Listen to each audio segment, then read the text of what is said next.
കൃപാസന മാതാവിൻ്റെ പ്രത്യക്ഷീകരണത്തിൻ്റെ സാക്ഷികളാണെങ്കിൽ ആദ്യം എന്താ ചെയ്യേണ്ടത്? അമ്മ ആദ്യം എന്താണ് ചെയ്തത്? ഒരു കുടുംബത്തിന് പ്രയാസങ്ങൾ വന്ന സമയത്ത്, ഒരു കുടുംബത്തിന് അപമാനം വന്ന സമയത്ത്, ഒരു കുടുംബത്തിന് നിക്കക്കളിയില്ലാത്ത സമയത്ത്, ഒരു കുടുംബത്തിന് അപമാനം വന്നപ്പോൾ അമ്മ എന്ത് ചെയ്യണമെന്നാണ് ദൈവം ആഗ്രഹിച്ചത്? അമ്മ ആ വിഷയം മുഴുവനും ഈശോയുടെ അടുത്തേക്ക് കൊണ്ടുവന്നു. ഈശോയുടെ അടുത്ത് കൊണ്ടുവന്നപ്പോൾ പറഞ്ഞു, ഈശോനെ കൊണ്ട് ദൈവം ഉദ്ദേശിക്കുന്നത് പാപത്തിന് പരിഹാരം ചെയ്യുക, മനുഷ്യരാശിയുടെ രക്ഷയും വീണ്ടെടുപ്പ് സാധിക്കുക എന്നുള്ളതാണ് ഈശോനെ കൊണ്ട് പരമപിതാവ് ഉദ്ദേശിക്കുന്നത്. അതുകൊണ്ട് ആ ഒരു ലക്ഷ്യം അട്ടിമറിക്കപ്പെടുമെന്ന് വിചാരിച്ചുകൊണ്ട് ഈശോ ആദ്യം ബ്ലോക്ക് ചെയ്യുന്നുണ്ട്. എനിക്ക് നിനക്കും എന്താണ്, എൻ്റെ സമയം ഇനി സമാഗതമായിട്ടില്ലല്ലോ. അപ്പോൾ അമ്മ സ്വാഭാവികമായിട്ട്, അമ്മയ്ക്ക് ഏറ്റവും കൂടുതൽ ബന്ധം ആരോടാ?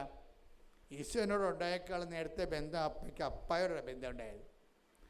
അപ്പായോടും ബന്ധം ഉണ്ടായതിൻ്റെ പേരിലാണ് അമ്മയ്ക്ക് പരിശുദ്ധാത്മാവിനെ കിട്ടിയത്.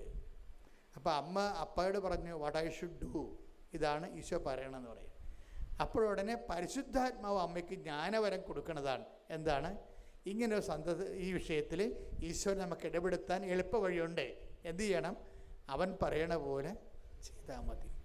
അതെന്ന് വെച്ച് കഴിഞ്ഞാൽ ആ ഒരു ഇൻസിഡൻറ്റ് സംഭവിച്ചാണെങ്കിലും അതിൻ്റെ ഒരു പ്രായോഗിക വ്യാഖ്യാനം വരണത് അമ്മ പഠിച്ച ആത്മീയതയിൽ നിന്നാണ്. അമ്മയും ഈശോനെ ഉദരത്തിൽ ഉരുവാക്കിയത് അങ്ങനെയാണ്. ദൈവത്തിനൊന്നും അസാധ്യമല്ലല്ലോ എന്ന് അമ്മയോട് പറയണില്ലേ?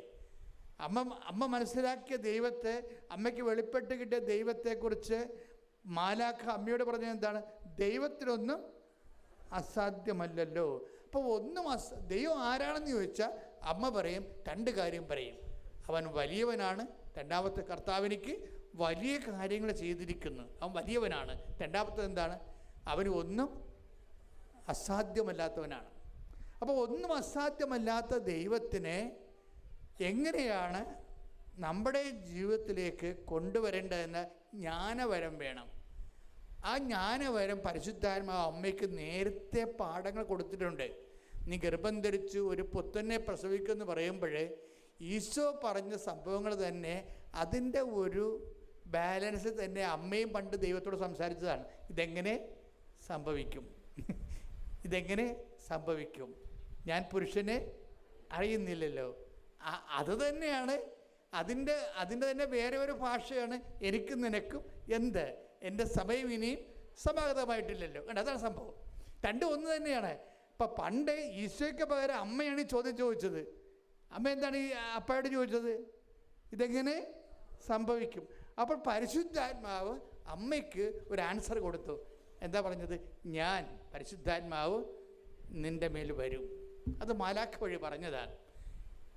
എന്നിട്ട് നിന്നിൽ നിന്ന് ഉത്ഭവിക്കുന്നവൻ അത്യുന്നതൻ ദൈവത്തൊന്ന് വിളിക്കപ്പെടും.